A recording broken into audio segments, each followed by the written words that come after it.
speak for and about Hinduism.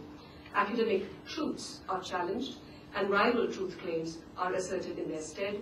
The result is a closing of ranks, an intensified sense of victimhood in both camps, a greater policing of boundaries, and increased vigilance. It is in a climate of considerable hostility between sections of the academic world and some particularly strident Hindu groups that this research network is looking to explore the scope for dialogue between or across the scholar-practitioner divide.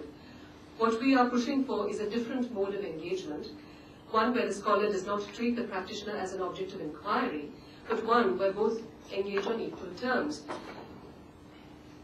It would doubtless be naive to assume that the road to meaningful dialogue is smooth. It would be naive to assume that we can readily chance upon common ground from which to even begin such dialogue, or that we can all agree the terms and conditions of such exchange. Some of the prerequisites for meaningful dialogue would presumably include a willingness to be receptive to opposing points of view, a readiness to empathize, a willingness to be critically self-reflexive rather than simply reassert deeply held convictions. Even if these prerequisites were met, however, what could such dialogue achieve? At the very least, it could perhaps lead to a clearer understanding of the multiple agendas of those who speak for and about Hinduism, and result in a subtler awareness of the diversity of positions in either camp. It could perhaps lead to greater questioning and self-scrutiny on both sides, and result in a more self-conscious engagement with the other in ways that suggest an understanding of and respect for the other's sensibilities and sensitivities. And at its very best, such dialogue could perhaps force a rethinking of theoretical concepts, analytical categories, insider-outsider divisions in modes of representation, generating, ideally, new paradigms of thought and practice within academia and beyond.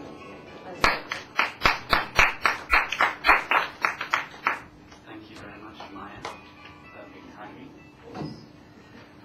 And ending on a note of analytical categories, which is extremely appropriate for the way that it actually feeds into the paper. So, without further ado, we'll move straight on to hear Deepa's thoughts. Like Maya, I'm an anthropologist, and you have the paper perhaps in your folders, and so you'll see at the very outset that I'm interested in something called the anthropology of the secular. So what I'm planning to do in my allotted 15 minutes is just to go through the introductory sections that kind of lay out the ground for what I hope to, for what I'm calling the anthropology of the secular. And then the rest of the paper actually looks at 3 different case studies in very rough form, I might add. These are just sort of working notes towards potentially something longer and more developed later on. So the first case study looks at Indian environmental movements. The second one looks at the California textbook controversy of 2006. And the third one is trying to look at how different faith communities are called upon to act as faith communities in the areas of health and organ donation and blood donation and so on and so forth. For the purposes of today's presentation, I'm really just going to go through the introduction and take up the one case study of the California textbook controversy, but I'm happy to talk about the other aspects in discussion. So, toward an anthropology of the secular. My first concern in this presentation is with categories. When we speak about faith-based organizations undertaking development or education work, we mean, of course, that there are other organizations that are not similarly oriented by religious belief or guided by religious principles, doing much the same educational and development work. We mean further that the association with faith, in whatever form, is self-consciously chosen, a deliberate stitching together of entities that are inherently antithetical to one another. To speak of the faith-based is to affirm the opposition of the religious to the secular, in other words.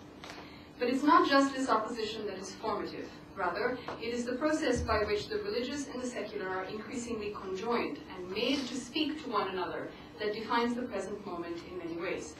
Faith may well predate the institutionalization of scientific reason, but the faith-based is undoubtedly a post-Enlightenment, post-colonial, and even post-modern formulation. Seva might define a quintessentially Hindu concept and practice, but what seva has come to mean in the field of education or organ donation cannot be taken for granted. My second concern in this presentation is therefore with how faith or religion might be reconstructed in order to be so put to work. Chris Gelty tells us that the first-order articulation of culture, or in my case religion, has value only inasmuch as it is amenable to operationalization. So then we might ask, how is faith operationalized and in the process, how is it mobilized? How do those claiming to speak for either religious or secular interests make appeals to faith or faith communities? In the course of our network project, we have in fact broached this very set of questions many times. Last July, at the session on modern sampradayas in Manchester, for example, we talked a fair bit about the impact of RE, or religious education, on British notions of Hinduism and religion in general.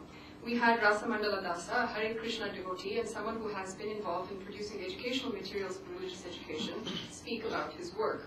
In Houston last November, we heard from Vijay Pallor of the Hindus of Greater Houston on how Hindu praxis was formulated to meet the needs of diasporic communities, and on how affiliations with organizations like the BHP were sometimes expedient, the only available alternative, or simply waning in relevance. I'm hoping here to push the discussion of the operationalization of faith a bit farther by adding a few other, for the moment very sketchily outlined examples to the mix.